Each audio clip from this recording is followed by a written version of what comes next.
Það er fyrsta alvöru landsliðsverkefni þitt? Já, fyrsta landsliðsverkefni mitt.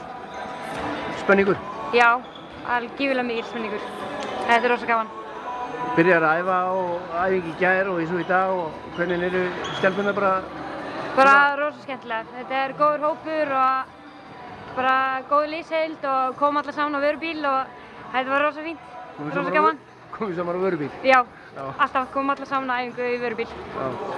Hvað óvænt að koma þér óvænt að Gústi skyldi kalla á því?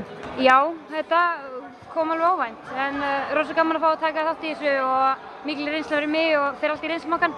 Þannig að hann stækkar og stækkar, það var rosa fínt. Viðurkenning bara fyrir góðan vetri hjá þér?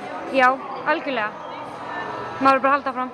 Já, og hvað spenntur þessu verkefni? Þetta eru, kannski 2 ólík verkefni sem að liðið að fara í? Já, þetta verður allan rosa gaman. Já. Svona, Fylkir, hvernig þú náttúrulega bara þar á fullu áfram og verður það áfram í næsta vetur, ekki? Jú, ég held áfram þar. Og vinna fast sæti í landsliðinu? Hvað segirðu? Og vinna fast sæti í landsliðinu á meðan? Já, það verður að gera það, halda áfram. Takk fyrir það.